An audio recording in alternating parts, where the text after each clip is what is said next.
आज हमारे साथ है Mouni Roy. First of all congratulations Mouni Roy. Thank you. Finally temptation island अब अमेरिका में जो दूसरे देशों में होता था वो इंडिया में आ रहा है, तो जी, आप कितना एक्साइटेड और क्या कुछ अलग होने वाला है इसमें? बहुत एक्साइटेड हूँ। जैसा कि आपने कहा कि यूएस में ये शो हुआ हुआ है और काफ़ी सारे सीजन्स हुए हैं, यस। इंडिया में पहली बार हो रहा है। सो आई गेस ऑडियंसेस को कुछ नया देखने को मिलेगा। ऑल्सो आई थिंक ये एक ऐसा ऐसा शो है जिसमें बहुत सारा ड्रामा होगा, काफ़ी सारे ह्यूमन इमोशंस होंगे। सो मैं भी वेट कर रही हूँ देखने के लिए कि ऑडियंसेस कैसे रिएक्ट करती है। तो इसमें आपका क्या रोल रहेगा, क्योंकि आप इसके पहले बहुत सारे रियलिटी शोज भी कर चुके हैं जी, जिसमें आप जज रहे थे, आप ओटीटी प्लेटफॉर्म पे आप अपना मतलब आ चुके हो, जी, ब्रह्मास्त्र जैसी मूवी कर चुके हो, थैंक टेलीविजन यू, की तो आप क्वीन है ही। और थैंक अभी यू। तक आपको लोग मिस करते हैं, तो इसमें आपका क्या कुछ अलग रोल रहने वाला है? इसमें जैसा कि आपने कहा कि मैं लव के लिए एडवाइस देने वाली हूँ। यस। जी, और आई गेस एक यू नो जैसे रिलेशनशिप्स है और कभी दो रिलेशनशिप सेम नहीं होते, तो सबकी अलग अलग इश्यूज है, अलग अलग प्रॉब्लम्स है, अलग अलग नीड्स हैं। तो I guess as I come in that point where if they require an advice I give it to them. फिर वो उनके ऊपर है कि वो उस एडवाइस को ले या नहीं। लेकिन जैसे आपने कहा कि दोनों अलग अलग लोग रहते हैं, सब, पार्टनर्स जो हाँ रहते हैं, जी। दोनों के माइंड में क्या कुछ चल रहा है हमें भी नहीं पता रहता जी, है। तो ऐसे लोगों को एडवाइस देना कितना कुछ अलग रहता है, क्या कुछ डिफिकल्ट चैलेंजेस होता रहते है, हैं? हमेशा डिफिकल्ट होता है, but I guess human beings तो ह्यूमन बींग्स होते हैं ना, उनके हमारे इमोशंस सेम होते थोड़े हैं। बहुत सेम ही होते सेम हैं। होते हैं। किस तरह से वो रिएक्ट करे किसी सिचुएशन में, वो भी बहुत सिमिलर होता है, बस अलग अलग लोग होते हैं। वो समझना पड़ता है कि आप कैसे हो और मैं किस तरह से कौन सी बात बोलूँगी तो आपकी समझ में आएगा, यस। या मैं बहुत क्लियर थी पहले से कि मैं किसी को हर्ट नहीं कर सकती और मैं कुछ ऐसा नहीं बोलूँगी कभी कि किसी को भी बुरा लगे। सो वो सारी चीज़ें कुछ माइंड में लेकर चलो तो आई गेस, और पहले 2-3 दिन आई गेस थोड़ी तकलीफ होती है क्योंकि you are trying to understand yes. Them. आप पहली बार मिल रहे हो उनसे, पहली बार सुन रहे हो उनकी बातें, पर 2-3 दिन के बाद, अभी तो 2 हफ्ते हो गए हैं, सो आई फील वेरी कंफर्टेबल। लेकिन ऐसा लगता है कि बोलने से पहले सोचती हूँ, नहीं तो कुछ हर्ट हो गया, अगर लड़की हर्ट हो गई या फिर कोई नहीं, बड़ा। इसलिए वैसा कुछ सोचती ही नहीं हूँ कि जो जिससे कोई हर्ट हो।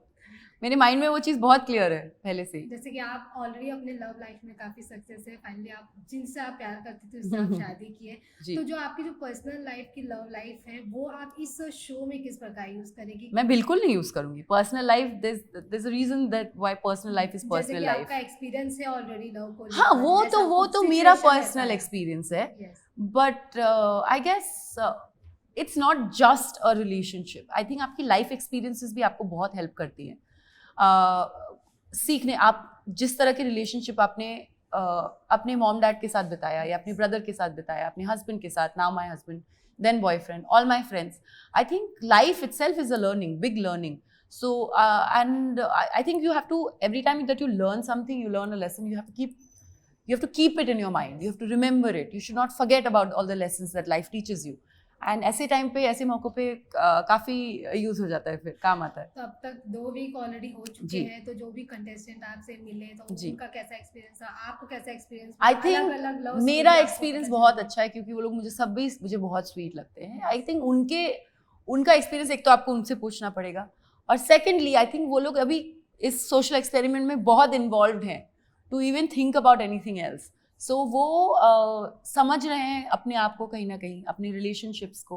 वो कुछ क्वेश्चंस लेके आए हैं जिनके आंसर्स उनको मिल रहे हैं धीरे धीरे, आई गेस। तो आपको क्या लगा कि मतलब अभी 2 वीक में क्या कुछ प्रॉब्लम्स हो रही है आज के रिलेशनशिप्स में? वो तो मैं बता नहीं सकती ना, फिर मैं शो ही बता दूंगी आपको। यस। आपको देखना पड़ेगा उसके लिए। तो जैसे कि आप बोले सब लोग सोशल एक्सपीरियंस से जुड़े हुए हैं, और आजकल ऐसा हो रहा है ना, लोग सोशली तो ज़्यादा प्यार व्यार करते, लेकिन जो पर्सनल लाइफ रहता है वो नहीं मैनेज कर पाते कहीं ना कहीं, तो उसमें आपकी क्या राय? आई थिंक सबके अलग अलग है, you can't generalise yes. Anything कि सबके ऐसे हो रहा है। आई थिंक पुराने टाइम से ही, अभी आपको इन चीज़ों के बारे में इतना पता इसलिए चल जाता है क्योंकि सोशल मीडिया है। यस। पहले किसी को कुछ पता ही नहीं चलता था, तो उस वक्त भी ऐसी रिलेशनशिप्स थी जो बस निभा रहे थे लोग, क्योंकि यस। शादी हो गई है या साथ में रहना है या बॉयफ्रेंड गर्लफ्रेंड है, टेढ़ा है पर मेरा है concept type of thing.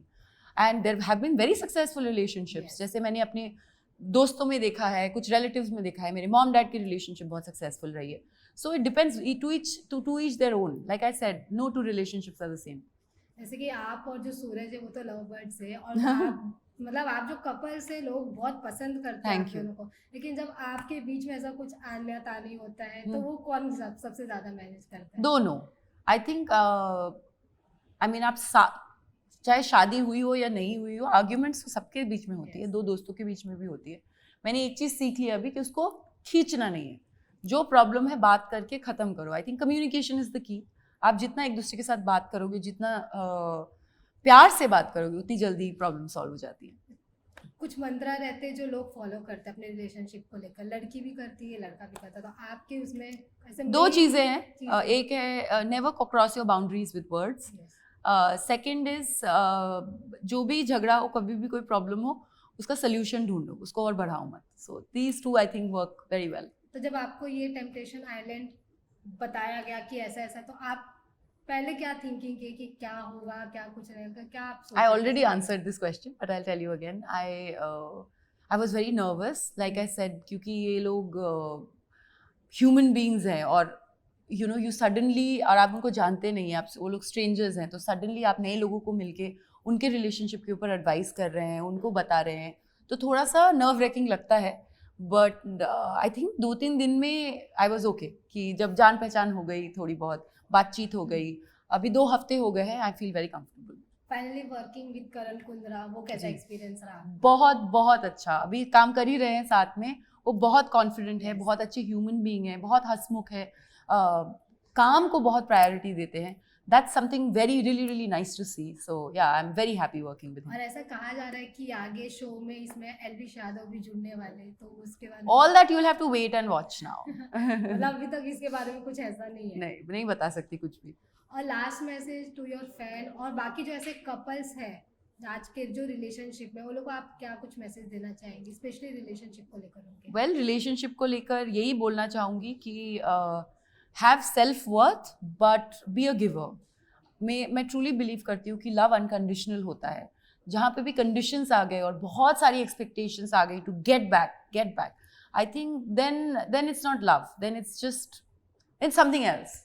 So give as much as you can and take care of yourself, क्योंकि रिजर्व करना अपने आप को बहुत इंपॉर्टेंट है. Yes, thank you so much. Thank you.